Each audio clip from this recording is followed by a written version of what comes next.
Purihin natin ang Panginoon. Sa gabi ngayon ay tatapusin natin itong dalawang presidente sa isang bansa. Na sa pamagat pa lang, kapatid, mabigat na ito. Kasi, would it be possible na isang bansa, dalawang presidente? So, in actual and in most decent circumstances na dalawang presidente sa isang bansa, kapatid. So, sa Bisaya pa, duha ka presidente sa usa ka nasod. So, can you identify a nation or a state that has two existing presidents? Can you identify? Because this is unusual landmark. When it is unusual, it is only a divine proclamation, a divine statement, a divine ordained reality na mangyari ito, kapatid. Kasi unusual siya no? It is a point of impossibility, my friend. Kaya napag-aralan natin kagabi na short na ang pinakabantayanan natin sa narrative ng redemption from Genesis to Revelation, river, mountain, island, sa book of Revelation, titingnan natin. Kaya sinabi ko sa inyo kagabi na ang chapter 13 to 22, it is exclusively for the last generation. That is our field. This is our time. Kaya, kapatid. So mayroong ibinigay si Kristo na very crucial in all the aspects of the book of Revelation. Alam naman natin, this is our time, Revelation 17. No truth stands by itself. Hindi na ito kung mag-isip pa tayo na, i-interpretan, darating ang panahon. Kapatid, no. Let us be clear on this line now. Kasi, kaya nga, mayroon tayong inspiration to share, no? Na ito ang dapat, di ba? Meron tayong this must be the point to share, di ba? So dito natin makikita na yung from chapter 1 to 22, from chapter 1 to chapter 13, no? 12, 13, pagdating sa 13, 14, 15, 16, ito na atin. So itong 17, makikita natin yung reality na hindi na natin dapat pang i-interpret ang pangyayari. Halimbawa, Revelation 17 verse 6, di ba? Shall we bow our heads for prayer? Special prayer, my beloved friend. Gracious, loving Father, in the throne of your grace, we would like to submit, especially on the Sabbath hour, to enjoy the beauty of your holiness. That in your holiness, mercy abounded and thy grace empowered us to understand the most important event in the narrative. A hallmark, a landmark in the narrative. Malaking palatandaan sa pagtakbo ng katuparan ng iyong mga salita sa aming panahon na kami ay makapaganda sa pagsalubong. We entrust to you, Lord Holy Spirit, tonight. In Christ's name we pray. Amen. So, bantayan natin ito kasi ang verse 6, ang verse 1, 2, 3, 4, pagdating natin sa verse 6 na agad dito, and I saw the woman drunken with the blood of the saints and with the blood of the martyrs. By the way, mayroon kayong Bible dyan, please open chapter 17. Okay? Kailangan hawak ninyo ang Bible, kapatid, ha? You have to hold your Bible right now. Sa mga bagong nakapasok pa, no? Hopefully, you have viewed and listened to the series because this is a chronologic presentation of truth na makikita natin, kapatid. So, itong chapter 17, pag binasa natin dito na natin nakikita, no, past tense na ito, ha? Kasi event na nangyari na. Right now, ngayong gabi na nag-uusap tayo sa mga ebidensya na natin nakikita, no? Kahit ngayon, titingnan nyo sa buong mundo ngayon, talagang nangyari na yung Revelation chapter 14. Yung 13, the two beasts power, the powerful institutions of the world, ay talagang fulfilled yan. Okay, fulfilled yan. 14, fulfilled din yan. Kaya nga dito, di ba, nagkaroon na nga tayo ng 3 angels kasi she made all nations drink. Sa 14, nakikita na pinainom ang lahat ng bansa. She made all nations drink. Because the subject is the people of God na nakakita sa pagpainom. Kasi nga, for the hour of His judgment is come. Ibig sabihin, binigay muna ng Panginoon ang gamot sa ating blindness para makakita tayo sa reality na pinainom ang lahat ng bansa. She made the nations drink of the wine of the wrath of fornications. Ang nakaganda dito sa ating kapatid, no? Alam ko na dito si Sir Moises Cardona, I prayed na he will come with us kasi I know his thoughts, no? Na napaka-precious ng kanyang mga presentations ng kanyang understanding sa ating reality. Si Brother Moses Cardona ng Bulacan.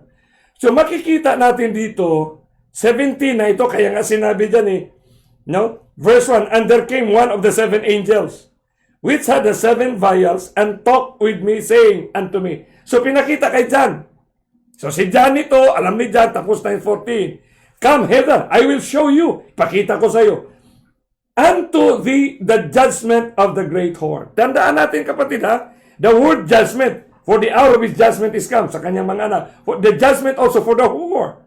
So tingnan mo agad the competing power na dinisisyonan ng Panginoon. So dito natin makikita, with whom the kings of the earth have committed. So it is a past tense. They have committed. Therefore, nakikita niya na committed na. No? Committed na yung fornications ng lahat ng hari. So nakikita naman natin on the previous nights na hindi naman natin pwede, siyempre mga international summit, mga global summit ng mundo kapatid. Ay dito na, napakagandang itong 17 Hindi na pwede dapat pagdebatihan ito kasi ito ang nangyayari. Inhabitants of the earth have been made with the wine, no? Wine of her fornication. And all the inhabitants. So He carried me away. So ito na, He carried me away in the spirit. By the way kapatid movement itong nakikita ni John. Narrative ni Jesus, magsibing narrative ni Jesus, ito na kapatid, yung kaganapan. So, nakaabot na si John dito sa atin. Tayo ngayon ang nakikita ni John. Take note, tayo ang nakikita. So, nakita ni John, he carried me away, and I saw a woman set upon a scarlet-colored beast, full of names of blasphemy, having 7 heads and 10 horns. So, exactly, ito na talaga ang prescription. A woman that represent the apostate church, kasi dito wala ng pure woman. Sit upon a scarlet-colored beast. Okay? Full of names of blasphemy, having the 7 heads and 10 horns. Having possessed niya yung 7 heads and 10 horns. Verse 4. And the woman was arrayed in purple and scarlet colored. So, dinagdagan ni Kristo, binigay ang complete description, decked with gold and precious stones and pearls. So, He has all these positions, no? Yung kanyang description, having a golden cup in her hand full of abomination and filthiness of her fornication. So, fornication ang issue dito kapatid. So, lahat yan, mga prayers ay ginamit yan for fornications. Verse 5, and upon her forehead was a name written, mystery. So, diniscuss na mystery about the great mother. So, alam na natin sa ecumenical. So, he is the harlots and the rest of the churches that came out. Walang harlots kapatid kung walang Protestantism na nangyari sa movement ng prophetic statement ni Jesus. In verse 6, and I saw the woman. So dito, bumilig si John. I wondered with great admiration. Verse 7, dito natin makikita, kapatid bantayan ninyo kapatid. Dito natin makikita sa verse 7, an angel said, Wherefore didst thou marvel? I will tell thee the mystery. Nagsabi ang angel, saan ka ba bumilib? Saan ka bumilib dyan? Isabi ko sa iyo dyan, ito ang maganda. The mystery. Pag sinabing mystery, something mystery means something to be kailangan nating maintindihan. Kailangan natin mabusisi. Kailangan natin mystery. Ano ba yung mystery? Yung kamangha-mangha, no? Na hindi unusual siya. No? Yeah. Unusual. Mystery. Pag sinabing mystery, it does not follow the ordinary road. It does not follow the ordinary way. Kaya nga mystery siya. Mystery. Kaya dito sa mystery na ito, sinabi niya, I will tell thee the mystery of the woman, of the great beast, which carrieth here, which had the 7 heads and the 10 horns. Pagdating sa verse 8, the beast that thou sawest was, and is not. Okay. and shall ascend out of the bottomless pit. Bantayan natin dito ang language sa the beast that is, the beast that was and is not. So bakit ganito ang language sa chapter 17? Twice niyang ginamit ito, pero sa dulo nagbago, nag-iba. Kasi the beast that was and is not and it is. Ang sunod naman is the beast that was and is not. Ang kasunod hindi na and it is. And ascended out of the bottomless pit. Ayan, makikita natin yan. So kaya dito, inintroduce na agad ni Kristo yung mystery. Bago pa niya ipaliwanag, kaya na bumilib nga, kasi mystery ang naging dating nito, kapatid. And I saw the woman, drunken with the blood of the saints. This is unusual. And with the blood of the martyrs of Jesus. So unusual ito na mga dynamics na ininom ng babae yung dugo ng mga santos with the blood of the martyrs of Jesus. Anong ibig sabihin? Diniscuss natin last night. Ininom yung mga teachings, mga prinsipyo. Kaya pinakita ko kagabi sa inyo, yung lahat ng prinsipyo natin, yung healthy lifestyle, lahat ng teachings, lahat ay kompleto na yan, kapatid. This is the mystery. Kaya it's something to be wondered, something to be admired, literally and symbolically, in the truest sense of practical reality. Okay? That must be the case. So dito natin makikita, kapatid, na yung pag-aaral natin kagabi, sales and martyrs, yun ang naging dahilan, kapatid. Kasi yung usual na dynamics sa girang ito, patayan man talaga. So, makikita natin na yung era of counter-reformation, launched by the papacy, earned historical legacy that made Luther the benchmark enemy of the Roman Church. So ito ang history. Dapat natin hindi tayo mawala nito. Kasi benchmark of the enemy of the church. Pero dahil sa sinabi ni Kristo sa Revelation 17, the woman drink the blood of the martyrs. So lahat yan ay nakikita na natin na na-fulfill yan sa ating generations. In fact, yung 500th anniversary ng Reformation, Pope Francis to honor. Now, this is a news from NPR in the US. Na in the 500 years anniversary, it was Pope Francis who lead. Tingnan mo yan. Siya ang nag-lead. So unusual siya. It's a mysterious. Ano pala ang naging nito? Bakit napaka-mysterious naman ang kaganapan nito? Kaya nga, this was in 2017, Catholics and Protestants to commemorate Reformation. Sipin mo yan. The best enemy becomes the best of friends. That's unusual, my friend. And the 2017, 500 years of Reformation, Catholics and Protestants to commemorate. So sila na nag-celebrate, kapatid. Celebrating. Hindi yan. So Catholics and Protestants commemorates the Reformations according to the trumpet. So, kita mo yung picture na yan, kapatid. So dito nga, the bastion of Swiss Reformation to host First Catholic Mass. Grabe. Talagang inalaw na ng mga Protestants. The First Catholic Mass, ito, yung pinaka-center, ito ang pinaka-bastion, pinaka-lugar, pinaka-simbolo ng Reformation. Itong lugar na yan, sa picture na yan. Isipin mo, pinahintulutan ang First Catholic Mass after 500 years. Kamangha-mangha. Kaya, si John the Revelator, bumilib talaga dyan siya. And during this, mga pangyayari, kapatid, nakikita na yung mga dialogue, mga interreligious, interfaith are coming together. Matagal na natin di-discuss yan. Please, see that. Pero sa atin dito, the closing of redemption movement is outlined by this chapter 17. Yung closing movement, ito yung narrative of cumulative or combination of woman and the beast. Bakit mayroong tinatabi dan? Ascended from the bottomless pit. The beast that was and is not. Diba? Mabasa natin yan at Revelation. No?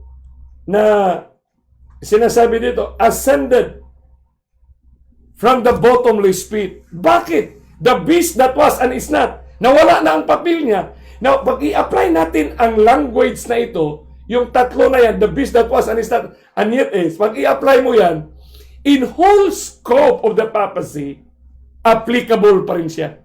But i-apply din natin siya ngayon based on the present dynamics of Revelation 17. Yung present niya na aplikasyon, yung present reality, yung nangyayari sa mundo at nangyayari sa kanilang buhay. Kasi Revelation 17, Christ, piniscribe niya yung pinaka-internal sa leadership, pinaka-dynamics ng power na ito, kapatid.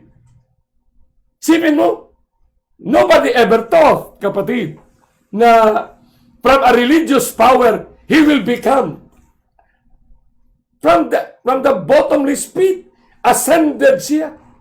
Bakit nag-ascend siya? Because he ruled. She ruled the whole world, including political dynamics of the world. Kaya nga, napag-aralan natin yung Millennial Development Goal. Philosophy ng Roman Catholics, in-implement ng buong bansa. So this is how, no, bakit ganito? Di ba? Kaya nga sinabi talaga, mystery of the woman. Pakita talaga, i-reveal talaga ng Panginoon sa atin ngayon. Maliban sa mystery, makikita talaga natin bakit mystery yan.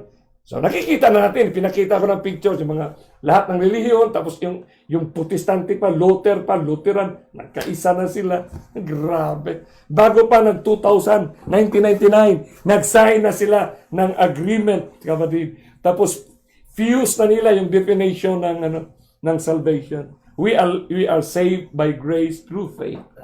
Ganyan yan, kapatid. So, best carrieth which has the 7 heads and the 10 horns.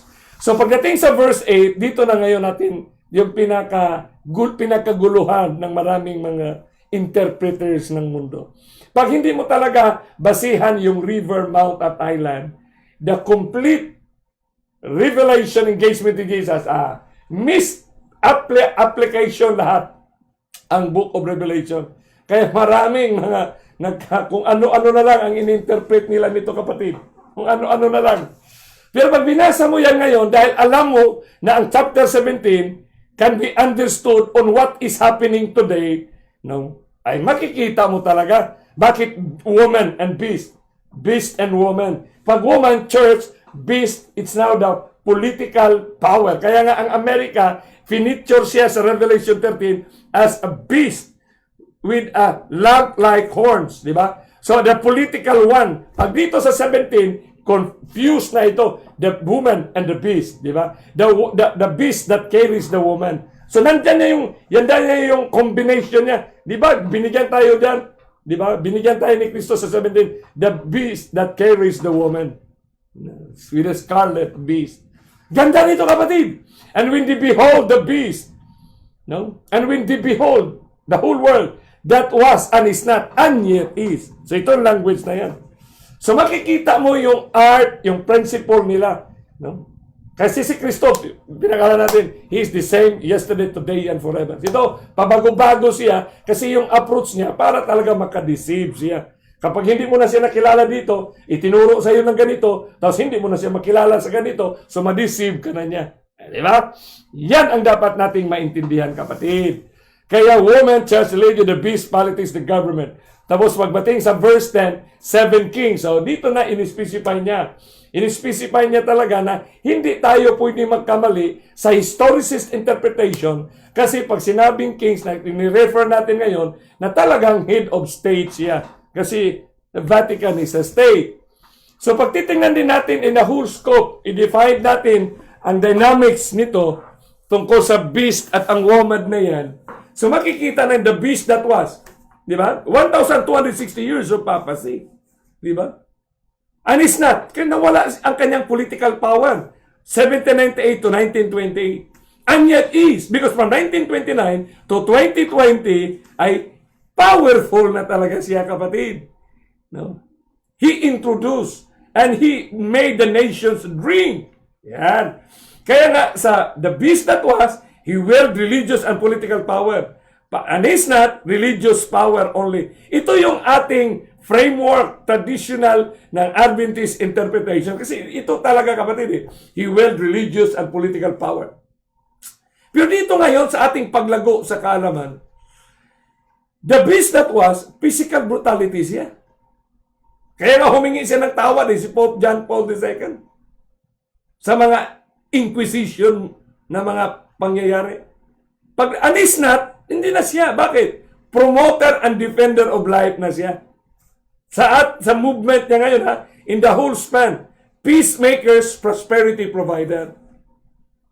And yet is, bakit and yet is? Because sapagkat ang hindi maging cooperative and non-cooperative must be eliminated. Kasi pag hindi ka cooperative, kapatid, ikaw talaga ang maging dahilan.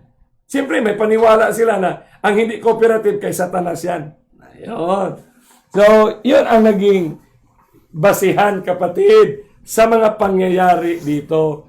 So, pagdating natin sa verse 10, and there are 7 kings.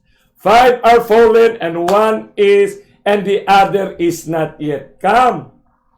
So, based on this verse alone, na alam na natin na tayo na ang generation.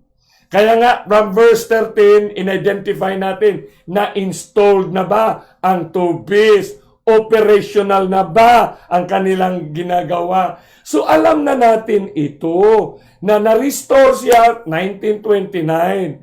So, pag sinabi natin in this state of being beast siya, na minimension ngayon sa Revelation 17, na pinainom ang lahat ng bansa.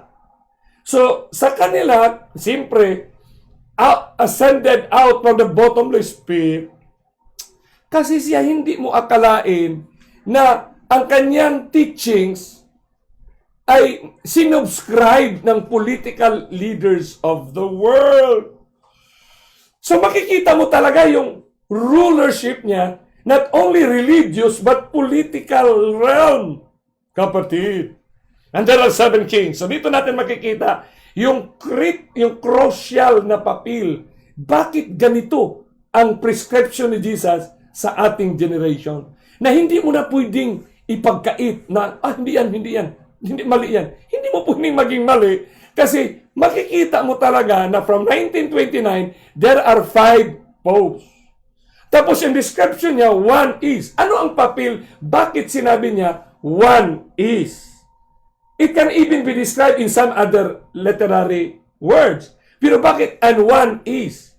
Ano ba yung importance? Kaya nga, napaka-importante talaga ng 1. Kasi in 1, nobody has done it before. Kasi siya lang ang gumawa. That is very critical. Pag sinabi, and the other is not yet come.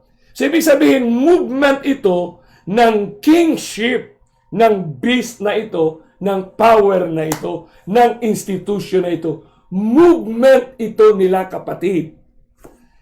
Na landmark siya sa lahat ng anak ng Diyos na tumitingin sa takbo ng mga pangyayari sa buhay na salita ni Kristo. So ito ang sinasabi natin, preach Christ and Christ alone. Proclaim Christ.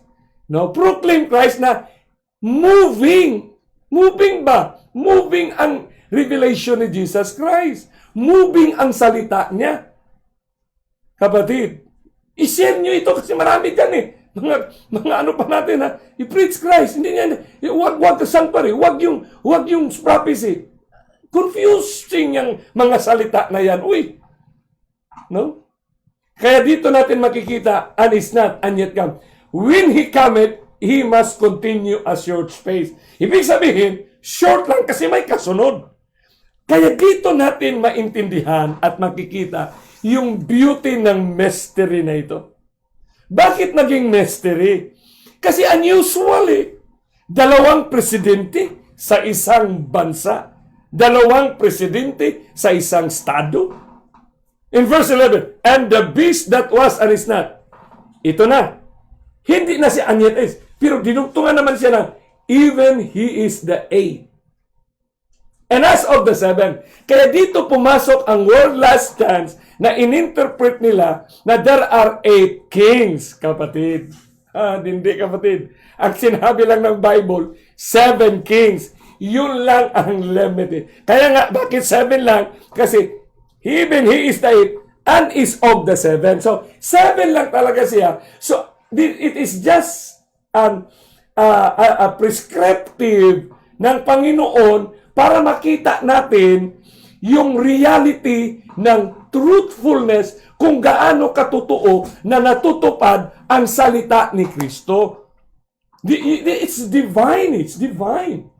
And goeth into perdition. Twice sa chapter 17, sinabi, and goeth into perdition. Ibig sabihin, that will be the end. No other generations, because this will be the coming of Jesus. Amen? Yun ang beauty, kapatid. Bakit sabihin natin, tayo na ang buhay na sasalubong sa Panginoon? Kasi chapter 17, kapatid, movement yan up from chapter 13. Exclusive yan para sa last generation natin. Kaya alam naman natin, yun naman ang nangyari, Pro Pius 11 from 1929. Pero dito natin makikita the value of one. Importante yung the value of one kapatid.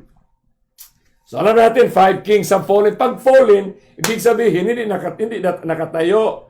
So one is, so nakatayo siya. Kaya yun ang language na napakaganda, kapatid. Okay? Yun ang language na napakaganda.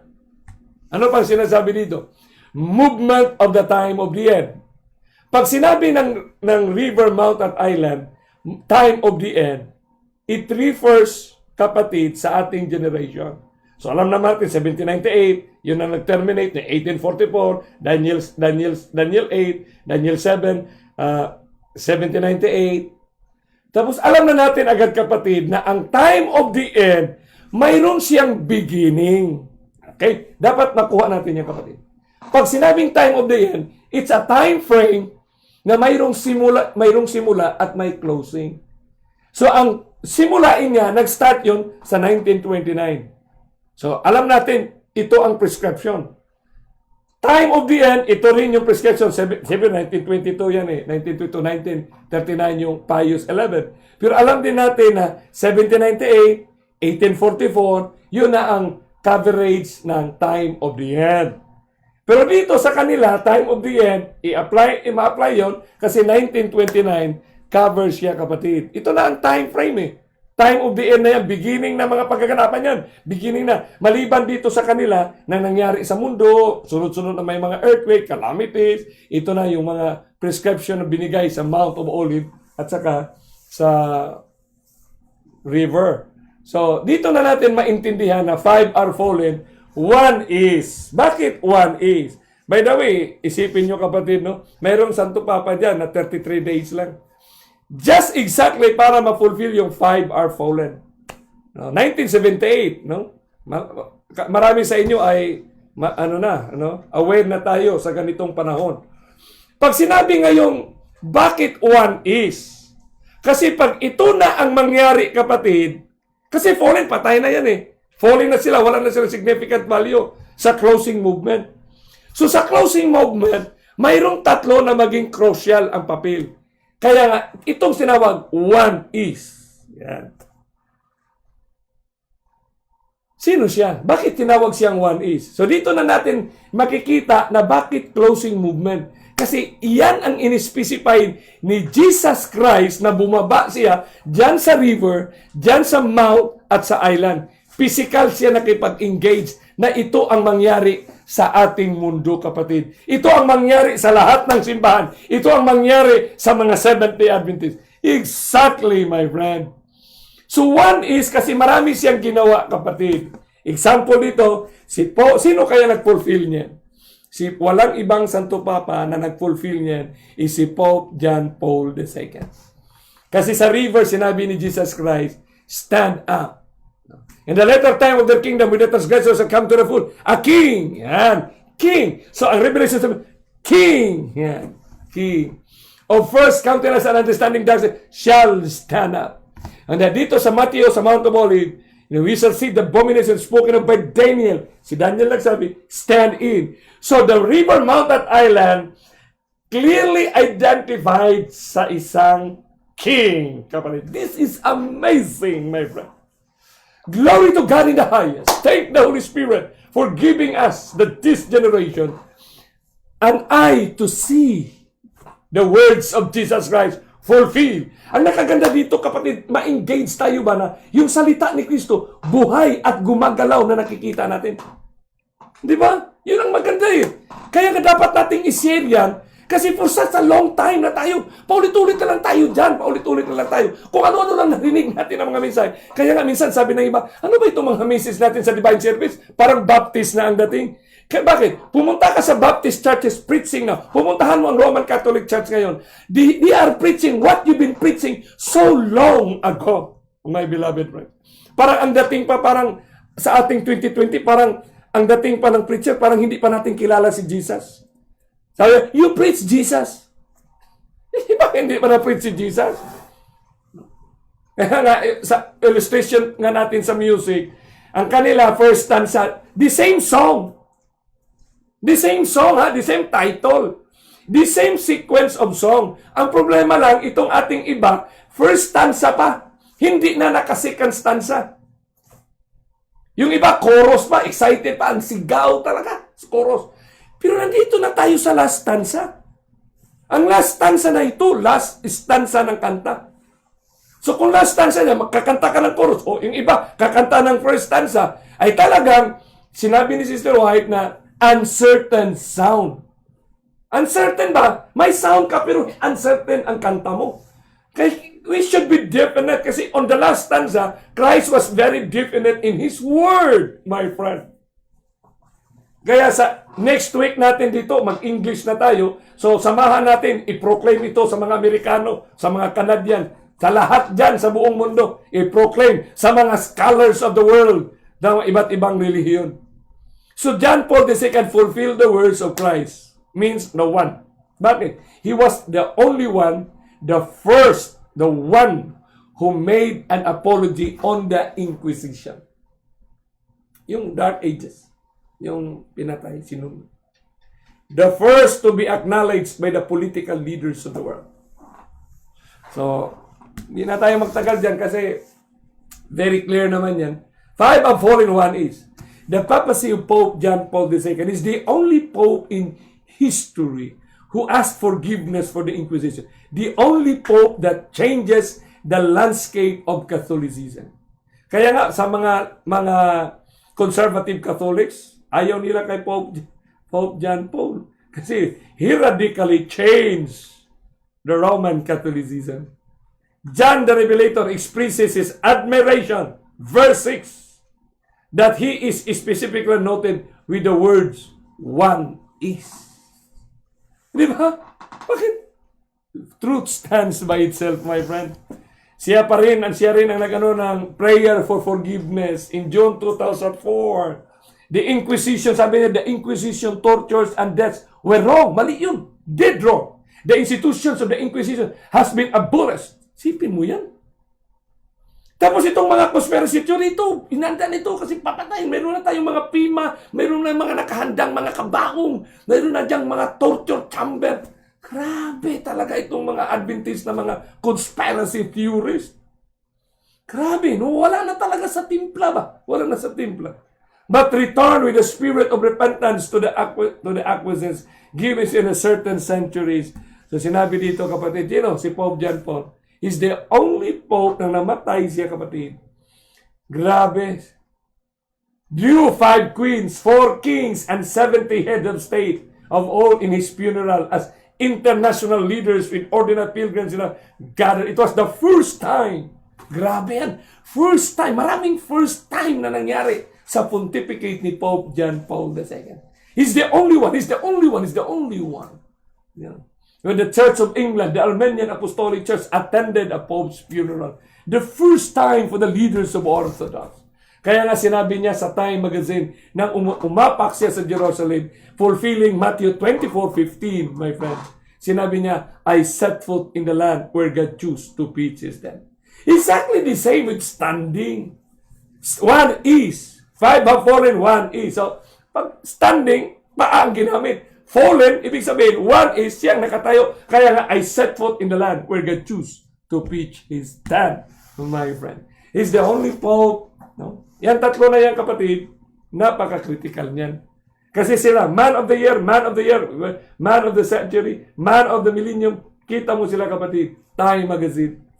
Itong Time magazine ay napaka-respected ito na magazine because they dealt more on the global scope of important events of human civilizations and human history. Di ba?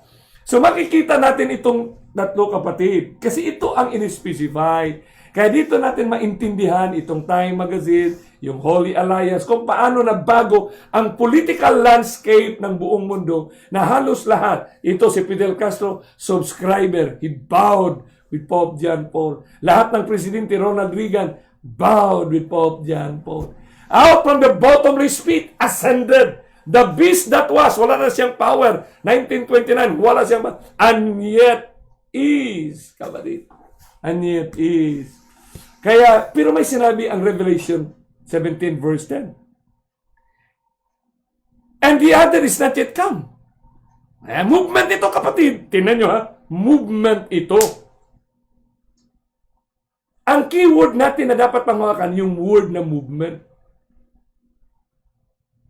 Kilos ito eh. Buhay ito. Buhay na kaganapan. It's a living event. An ongoing event. And the other is not yet come. Tapos may sinabi pa, and when he cometh, he must continue a short space. Bakit short space?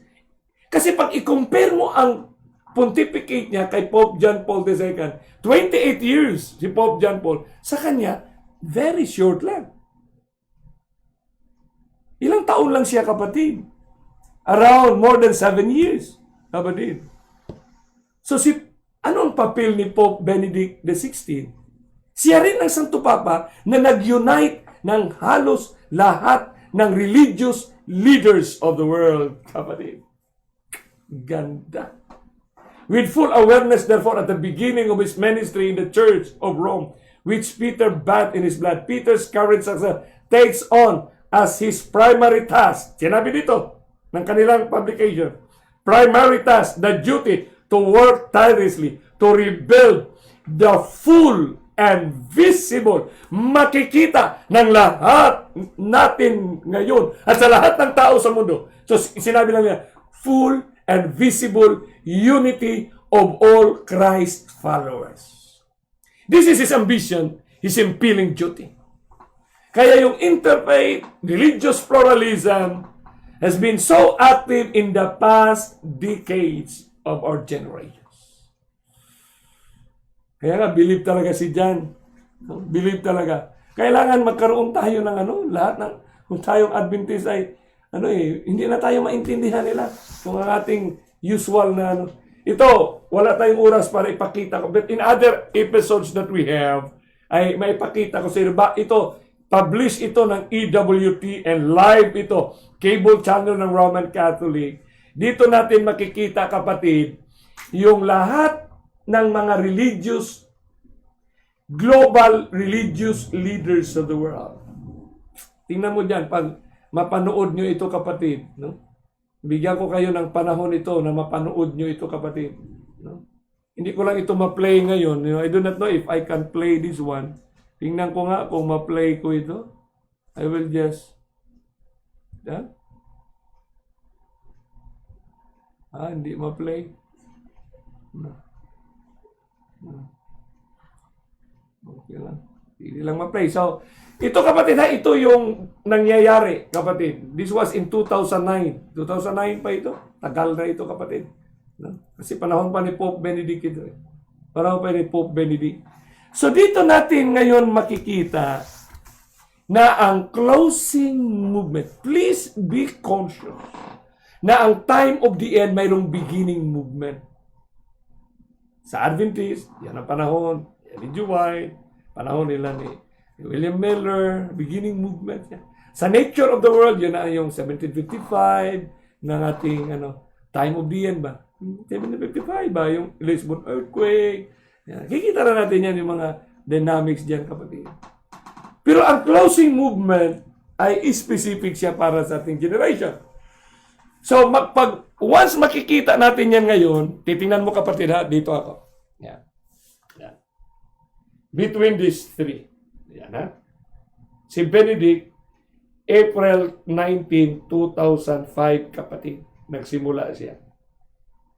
Natapos siya, kapatid, nag-resign siya sa 2009. 12, kapatid. Bakit? Ilang taon lang. So the 7th king, siya ang pangpito, rules only a short time. Ang sumunod sa kanya, the first American Pope, the first Jesuit Pope, my friend. Pero sinabi, bakit sinabi, is of the 7? Bakit mayroong sinabi si Jesus, is of the 7? The 8 is of the 7. So dito natin ma-analyze ito ngayon, kapatid. Yan. And there are 7 kings, 5 are fallen, 1 is, and the other is not yet come. And when he cometh, he must continue a short space. 5 have fallen, 1 is, John Paul II, rules for 28 years, more than 27 and a half years, around approximately 28 years. Ang sumunod sa kanya, short lang. Cometh for a short time. Short space, sinabi dyan. And the beast that was, ito na ngayon. And the beast that was, so this is a mystery. You can apply it. We can apply right now on the same context, on the same reality. Kasi hindi mo pwedeng baguhin kung ano sila sa simula at ano sila sa ending. Kung ano sila sa specific, ganun din sila in principle, kapatid. Kasi ito ang narrative ni Jesus Christ. Ang sinabi, and the beast that was. So sa ating ngayon, tayo ngayon, na nakikita natin yung reality ng movement ng Revelation ngayon. Kasi tayo itong nakikita, tayo itong buhay sa nakikita, sa buhay na teksto, sa buhay na kaganapan. One is, and the beast that was. Kita na natin. Sino yun? Yung the one who cometh for a very short time. Kasi yun ang hindi. He must continue a short space. Tapos chapter 10 na. Pagdating sa 11, ito na ngayon. Kasi sa first 10 kings, pero dito, beast na siya. Bakit gano'n ang pagka-arrange? Sa 10 kings. Tapos i-apply natin itong kings na nangyari. Pagdating sa 11, beast na siya. Okay? So paano natin ma-justify yung beauty ng dalawang magkasunod na teksto, kapatid, na verses na ito? And the beast that was. Nakita natin. The beast that was. Ang reality. And is not. Bakit and is not? Even he is the 8, kapatid. Sino yung pang-8, kapatid? Kasi akala natin, yun ang ending. And it's not. It's not. Hindi pa siyang is not.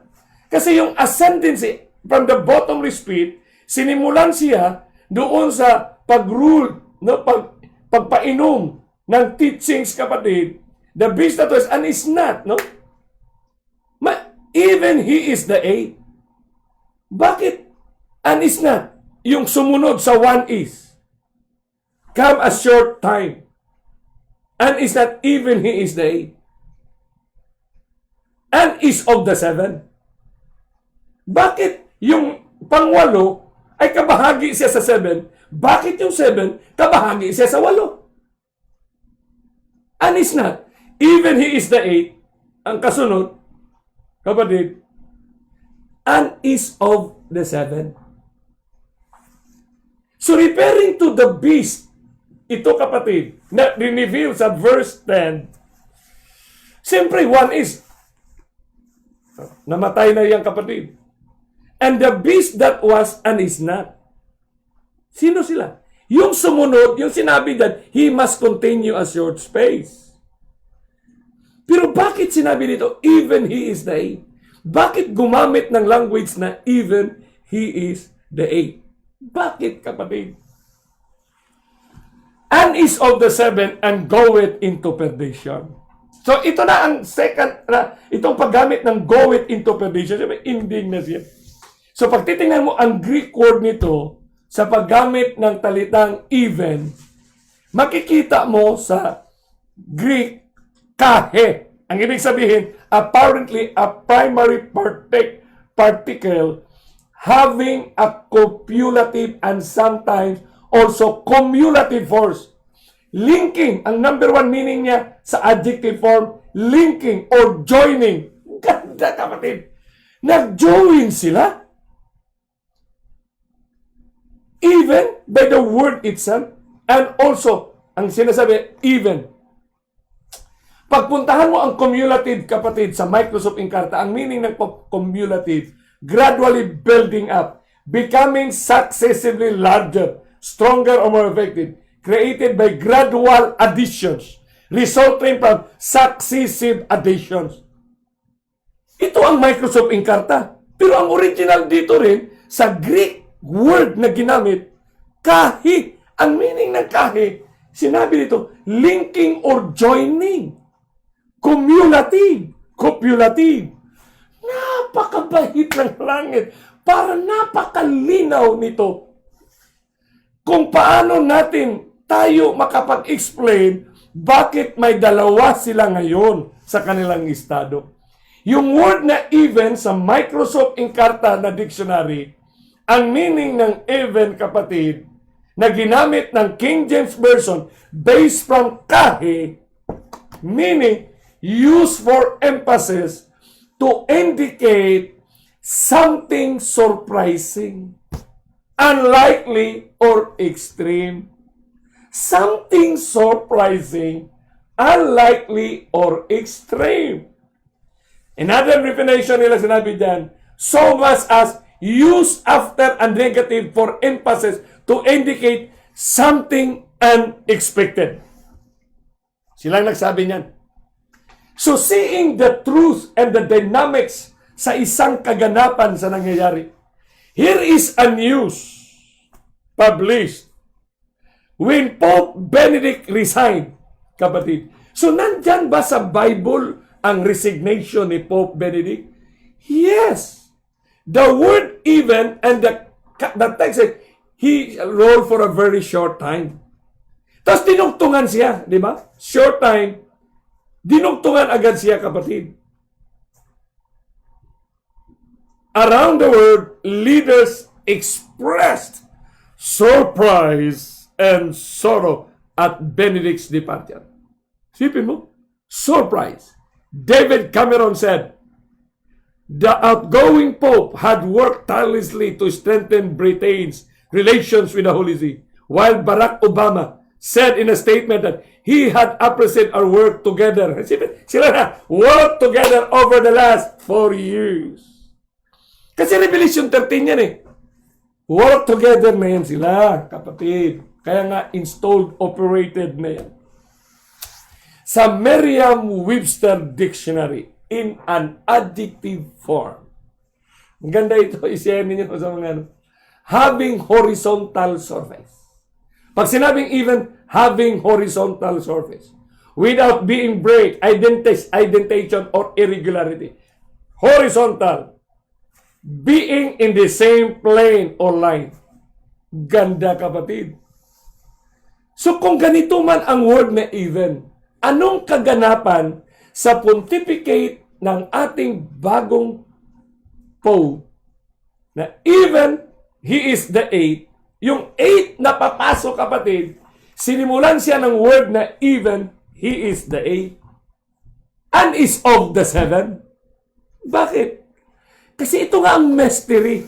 Pero yung mystery, pinakita ng Panginoon sa reality, yung actual na mangyari ang mga salita niya. Pope Francis, the Pontiff of First, breaks with tradition. Ito na ngayon. First na sila. Ano nangyari pala? Ito.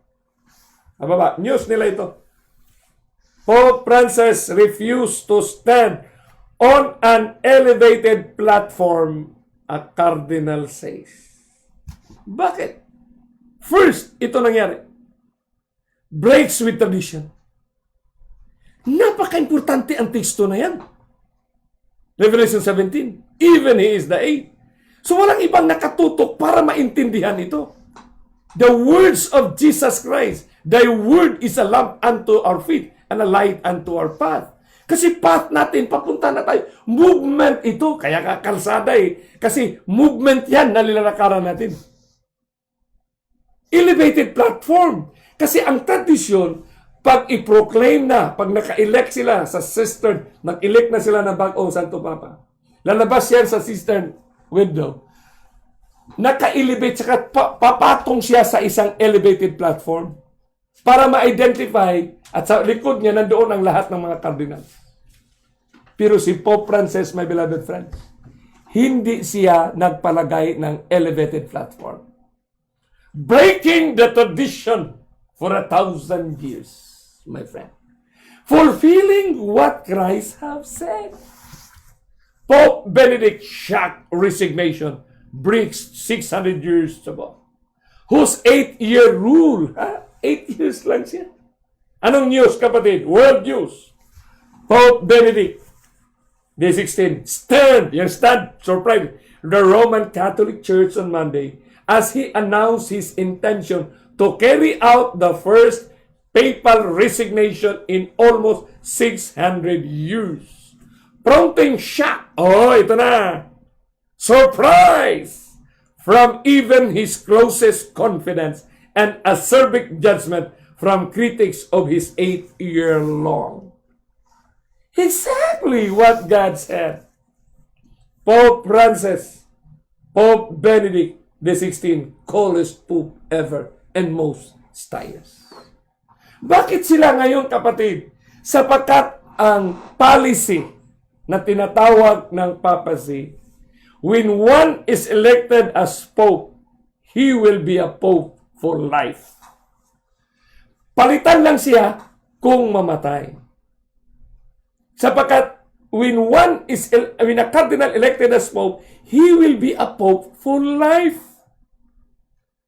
Dahil dito ngayon, kapatid, lingid sa ating kaalaman, maraming mga letters sa ating panahon, the last 10 years, 15 years, in the years of Pope Francis, na maraming papel na ginampanan si Pope Benedict XVI. Kapatid. Many times bago magpag-release si Pope Francis ng kanyang apostolic letter, he will consult Pope Benedict XVI. Kaya dito natin maintindihan, kapatid. Around the world, leaders expressed surprise. According to the news, ang tawag nito, the dramatic move, almost entirely unexpected, paves the way for a successor. Grabe! Word for word ito, kapatid, na ang two kings in one state, unusual, but Christ had prescribed it to happen. Because this is the biggest landmark of the story of redemption. Why? Because the next chapter 18, which we are going to deal on Monday, kapatid, dito natin maintindihan. The 8th beast is of the 7. And go it to perdition. Grabe, kapatid. The beast that was and is not. Even he is the 8th. 5 have fallen, 1 is. The other will just reign for a very short time. But the 8th and is of the 7. Why the verse and is of the 7? Because linking, joining, the papacy. That's the meaning of even. That's the meaning of kahi. Joining. And is of the 7. Because Pope Benedict is still alive. He is the 7th. Therefore, if there is the 8, he is still part of the 7. And the 7 is part of the 8. The beast that was and is not, even he is the 8. Grabe. And is of the 7 and goeth into perdition. How close we are to the coming of Christ. Kaya nga, sinisikap talaga nila ngayon, sinisikap talaga ng kaaway na ito, na mabalo tayo sa napakagandang futuristic natin na generation. Grabe ito, kapatid. Is of the 7 is an inclusive reign, shared leadership, my friend. This is shared leadership. Kaya nga kung makuha natin yung movement na after all, story of redemption is a movement, great controversy is a movement, prophecy, The narrative of Christ is a movement. Kasi dapat mawala sa atin yung, yung nanatili na lang, hindi na tayo nag-grow. Kasi yun ang gusto ni Satanas. He doesn't want us to grow. Lalo na kung ang magsabi sa iyo ay kung sino lang siya, ordinaryo lang siyang mag-share, ay hindi siya pakinggan. Pero wag tayong ma-discourage kasi lahat ng tao is the precious soul siya sa harapan ng Panginoon. No? Whether kung ano man ang na-achieve niya na posisyon sa church, kung ano man ang kanyang profession, kung hindi niya hagilap, kung hindi niya napanghawakan yung engagement ni Kristo sa river, sa Mount at sa island, he will be speaking. He will be singing songs on not the same theme, pero first stanza pa lang siya, or second chorus pa rin ang kanyang kinakanta. 157 years na. Kaya the true story behind the movie, The Two Popes, this is a documentary published, no? Na-approve ito din ng Vatican. Kung if you have Time Magazine has made a documentary of the movie, a documentary, the true story behind the movie. Bakit ginawa nito ng movie, The Two Popes? Ang ganda, kapatid. Kaya nga sa ating gathering fellowship na gagawin, kapatid, ha? Kayo dyan na nasa schools, academy, universities, colleges, na nagtuturo ng social studies, social science. Kaya napakaganda ang papel ninyo na makatulong kayo sa mga elders, sa mga pastors. Siyempre, sa theology, hindi masyado nabigyan diin yung social philosophy, social dynamism of planet Earth, in which plays a major role in the fulfillment, my friend. The two popes. Sa kanila yan eh. So kung popes yan, the head of state, president of the state. Yung picture nila yan. No? Sa Wikipedia, mababasa nyo yan. Kaya maraming mga nagbigay ng analysis. Because they are still alive today. Ano kaya kung mamatay si Pope Benedict? Ang importante dyan na fulfill yung Revelation 17, na nakikita natin yung fulfillment kasi ending na ito. Wala na tayong kasunod pa, kapatid. Ay, yan sinabi ng Bible.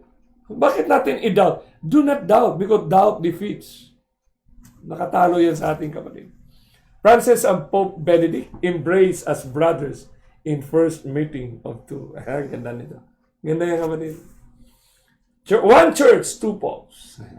One state, two presidents. Why Catholicism is in. Yan. Title yan, The Guardian. Mga newspapers yan. Pope Benedict XVI, the seventh Pope. O sila nag-title niyan eh. Wikipedia nga yan, si Wikipedia. Hindi naman natin pwedeng ma-question ito. Di ba? Sila nag-title niyan eh.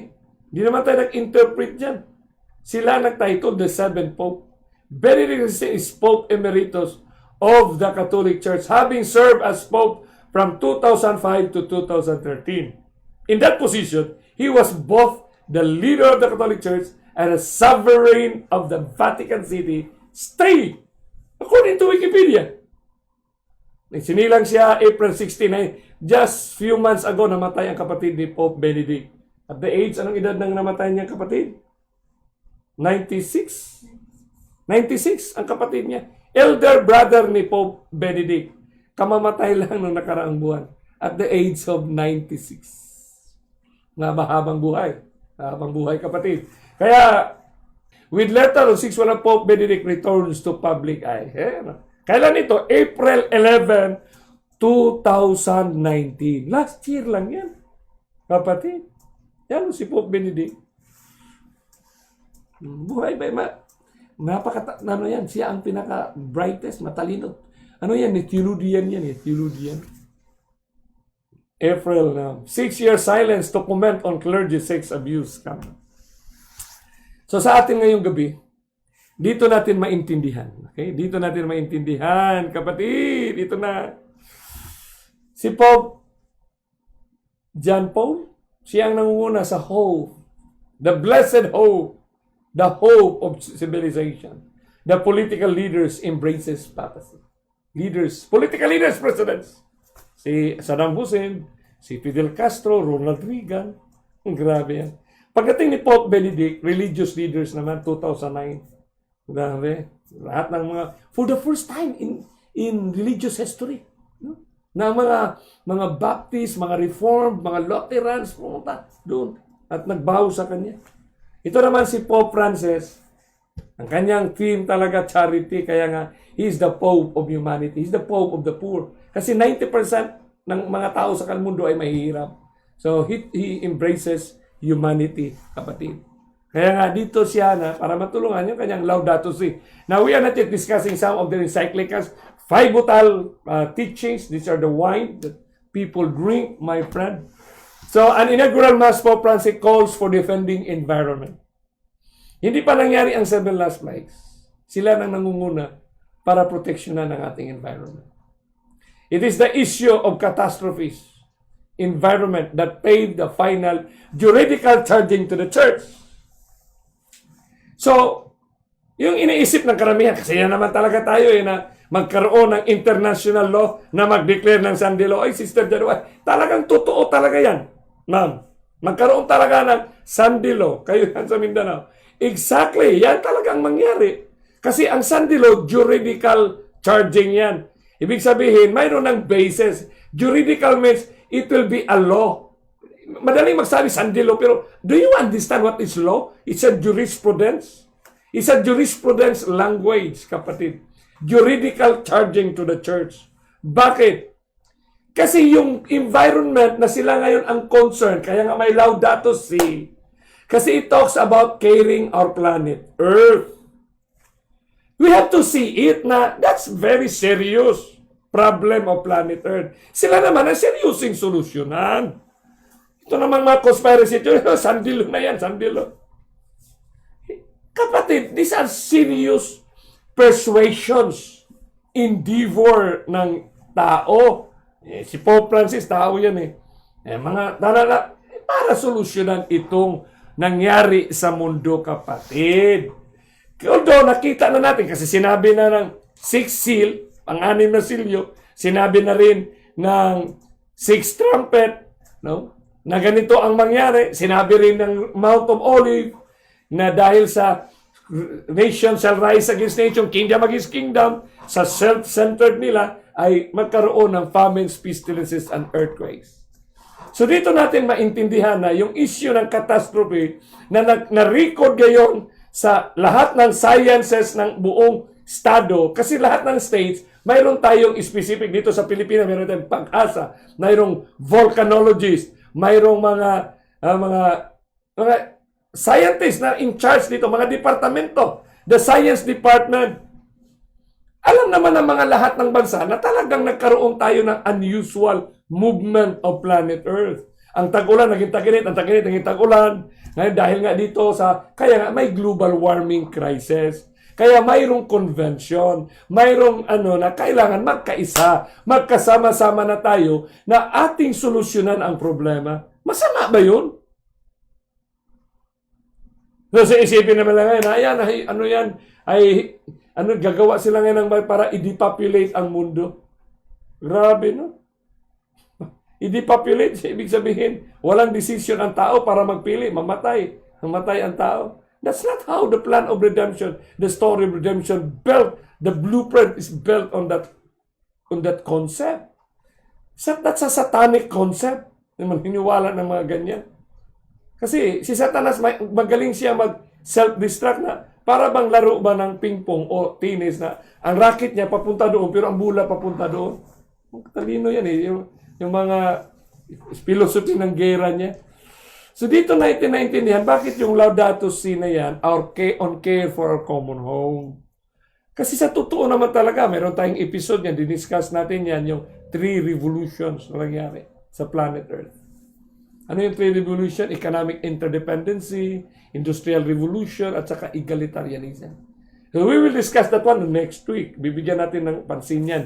Yung mga basis. Bakit naging justifiable itong movement nila? Kaya nga dito, sinabi ni John, I wonder and admired after the beast. So it's just simple and basic and academic na kailangan magkaroon ng common prayer for the 5th anniversary of the Laudato Si.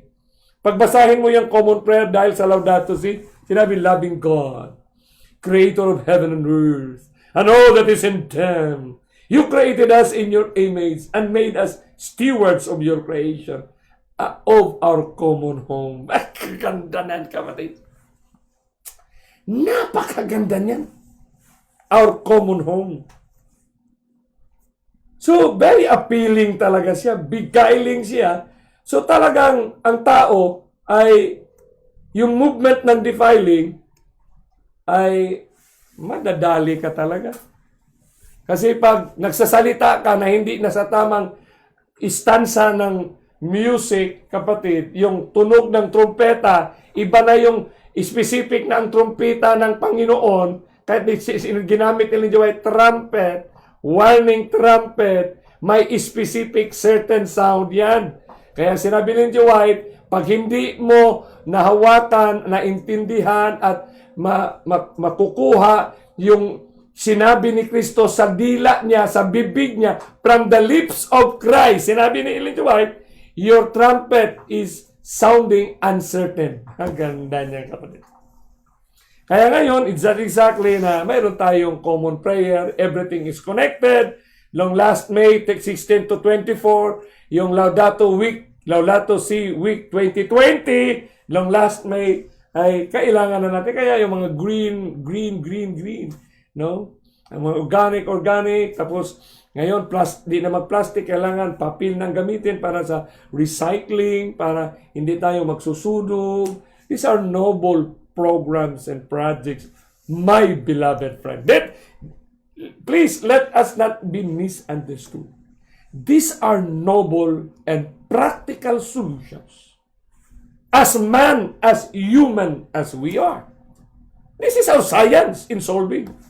But there is above science, and that is divine, my beloved friends. Kaya ngayong gabi, huwag natin namang bigyan. Itong pinag-usapan, itong kinoto lang ngayon eh. Kaya itong Laudato Si Our Common Home, yun doon, diniscuss nila sa number, kasi basta mga encyclical, mga apostolic, na may number yan eh. Para madaling reference point. Halimbawa, 230 Sunday like the Jewish Sabbath is meant to be a day which heals our relationship with God. So, inintroduce na agad religious pluralism na. Kasi Sunday, so inintroduce Sunday, so like the Jewish Sabbath, so kinikilala din ang Jewish Sabbath. That must be clear in us, ha? Kasi you have to read the lines and the words used. Kasi mayroon silang tinatawag na religious reconciliations. So, nag-reconcile na, nirespeto nila, nag-engage din sila. Kasi ang meaning ng religious pluralism is not simply tolerance, but engagement. Kasi noon, tolerance lang, hayaan mo. Hayaan mo kasi kanilang turo yan. Hindi na. Religious engagement na makibahagi ka. Di ba? Be a part. Kaya nga, magsabado din kayo. Kayo, pwede din kayo maglinggo. Pwede din kayo kasi kami nga nagsabado. So, ganyan lang kasimple, kapatid, ang ating ano. So, may statement si Ellen White na nagsasabi ngayon. Sinabi niya sa Lastdayevents, actually, mga kapatid ha, sa mga 70 Adventist, be cautious. Ang Lastdayevents na libro, compilation yan ng Ellen G. White Estate. Publish lang yan sa, anong taon lang pinpublish yan? 1996 ba? Pag magbasa ka ng mga quotation ng Lastdayevents, puntahan mo ang original source niyan.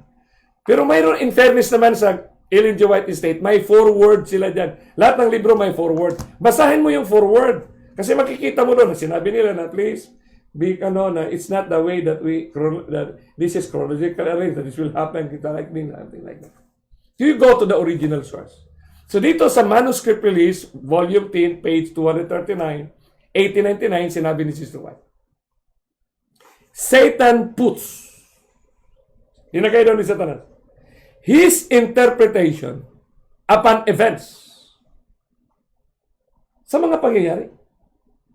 And they think, as he would have them, gaya ng hawak na nila ngayon, that the calamities which fill the land are a result of Sunday breaking. Grabe! Sunday breaking! Bakit kaya karamihan ng mga major calamities of the world happen on a Saturday. Grabe. Bakit kaya Sabado nangyari ang mga major calamities of planet Earth? According to manuscript list, thinking to appease the wrath, sa pag-iisip na matigil itong wrath of God, these influential men make laws enforcing Sunday observance. Bakit, kapatid? Common sense naman natin ang gagamitin. When you talk about Sunday worship, it is congregational gathering. When you talk about Sabbath observance, it is congregational gathering. Kaya ang term yan, synagogue or church. So pag sinabing congregational, it is a faith practice, kapatid. Kung faith practice ito, faith manifestation of a person, common sense will tell us na in an event na hindi masulbad ng human effort, ang kalamidad, lindol dito, lindol doon, bagyo dito, bagyo doon, sunog dito, sunog doon, economic breakdown, cancer dito, cancer doon, COVID dito, COVID doon. If this is the texture of our planet Earth, what do you think is the solution? So the whole world has been set because they've been drinking the wine, the teachings. What is the teaching? Common good, common prayer, chaplaincy program, common program, common projects. Wala na eh. Matagal na ito eh. Matagal na sana tayong nakaproclaim nito, kundi lang hinadlangan ng ilang mga, hindi man lang nakarinig, hindi man lang nakikinig. Kapatid, hindi sa reality. Ilan, we challenge you, kapatid. We encourage you to come unto the words of Christ. Yung basis ng international law, dahilan nga sila, nakikita nila na ang Panginoon lang ang maka-solve, maka-appease sa wrath of God. Kasi they will be recognized and this will be the wrath of God. Kaya nga sinabi ng Revelation kanina natin binasa 16, na sa mga pangyayari ng mundo, ng mga pangyayari ng mga kalamidad, the glory, they will worship, all nations will worship Him. Napakalinaw yung last night, yung chapter 16. On the previous night, malinaw yun na lahat ng bansa. You will worship God. Ang tanong dyan, yung worship ba yan ay acceptable ba? Pero sinabi namin, all nations will worship God. Ang tanong, acceptable ba yan? You go back to Genesis. Si Abel at si Cain ay nag-worship, nag-offer ng worship, ng offering. Pero tinanggap ba ng Panginoon? Hindi ba? Ang parable of the 10 virgins, they are worshiping. Pero ang tanong, tinanggap ba ang worship ng 5 foolish? Hindi, kapatid. So normal yan sa dynamics na they were going to gather people to appease and worship. So ma-identify Manila na itong mga to, itong ibang mga tao na yan ay hindi sumusunod. Dahil saan sila nasa bundok? Habulin. Paano makahabol sila kung sila ay natamaan na ng first plague? Paano ang pilot makadrive sa F-14 kung ang pilot mayroong bukol dito sa mga mata? Paano ang army makabaril kung ang kamay nila na puno ng kabaho, ng sword? Think about it. Think about it. They have nothing to fear. We have nothing to fear. Unless we forget God. Unless nakalimutan natin ang salita ni Kristo. Nakalimutan natin, kilalanin ang huling engagement niya na physical talaga siya na bumaba sa langit. Kakaiba ito, kapatid. Kaya tulungan natin ito. Kayo dyan na nanonood ngayon. Ako'y nanalangin na sama-sama tayo, kapatid. I-proclaim natin ito Saan natin i-proclaim? Sa lahat. Sa mga pastor, sa mga leaders, sa mga political leaders. I-share natin na Christ is coming na. Hindi na soon. Kasi pag gamitan mo ng soon, ibig sabihin, hindi mo kinikilala. Hindi mo kinikilala yung kaganapan na buhay ang salita ni Kristo na ang nakikita nating mga pangyayari ay yun ang sinabi ni Kristo sa Mount of Olive, sa the island of Patmos at sa river of Olay and Hiddekel. So pag hindi mo kinikilala yan, ibig sabihin, you go against it. So kaya nga, you delay the proclamation. You unbelieve ang mga kaganapan, kapatid. So to close our study this evening, sinabi dito, Revelation 17:14. Grabing ganda. They shall make war with the Lamb. Siyempre, nakatutok na sila sa Lamb. And the Lamb shall overcome them. Galing. Lamb overcome them. Karnero siya, pero ma-overcome. For He is Lord of Lords and King of Kings. And they that are with Him, ano yung who follows the Lamb, the 144,000, wheresoever He goeth. Pag yung word na wheresoever He goeth, nakikita natin yung galaw ng kanyang salita. Kasi si Kristo ang nagsalita. Ibig sabihin, sinundan mo ang fulfillment ng salita ni Kristo. Salita ni Kristo ang sinundan mo. Kaya please, Pastor, you have to change your idea, your concept, your belief.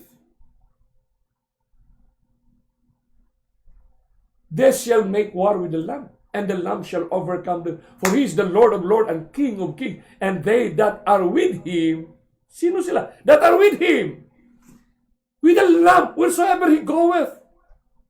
Bakit? Sa lahat ng ating ginagawa ngayon, sa lahat ng ating contractions. Pag sinabi ng Lamb na punta ka doon, puntahan mo. Doon ka magsalubong sa atin. Doon tayo, kapatid. And they that are with Him. Bakit? Saan pala si Kristo? Saan pala ang Lamb? Oh, kapatid. Are called and chosen and faithful. What a wonderful privilege sa bawat isa sa atin.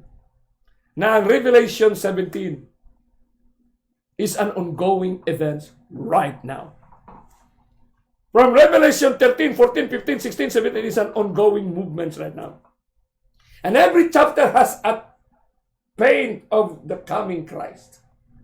Every chapter has the texture of the sovereign power of God to save us. And it is pregnant with the message, the motive of the coming King. He's coming at the clouds, my friend. What a wonderful view for all of us. Sa atin ngayon, sa araw ng Sabbath, alam ko na nanonood kayo dyan, kapatid. Huwag niyong palagpasin ang mga oras. And I pray that God na pukawin tayo, hasulo ng atong mga pangunahuna, aron kita makahimo sa pagpamalandong.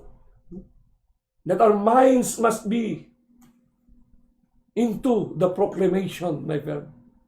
So shall we bow our heads for prayer. Our great God, loving Father in heaven, in the throne of your grace, in this momentous hour of the Sabbath, as you provide us with this privilege of understanding, because without understanding your words, we cannot see the realities of your words. Thank you for allowing us to see the movement in our two eyes, in our 2 ears. Revelation 17 is an ongoing event. Because from Revelation 13 up to 22, we are the generations alive. Because the words of Christ is alive. We only pray that those who are sick, heal them, Heavenly Father. Those who long to be alive when you appear in the clouds of heaven, sustain all of us. With your grace, preserve us, O Lord. Thank you for making our names, retaining our names in that book of life. Thank you for that sealing movement. Ang kalyosan ng iyong pagsisilyo sa aming buhay ngayon, Panginoon. Thank you for the comfort, Lord Holy Spirit, that from this time on, as we move, as we make every decisions of our lives, as we make decisions in relations to what our usual activities, in business, in our work related, we can engage our life. That our life is telling them that Christ is coming. Thank you, keeping us this wonderful Sabbath hour. And help us to read and review those series that we have. And prepare us for the coming Monday evening to grow more in the remaining chapters of the book of Revelation. Thank you for the blessings of life and the blessings of the preservations and the sealing. Thank you for the blessings that you will be pouring to us the whole Sabbath.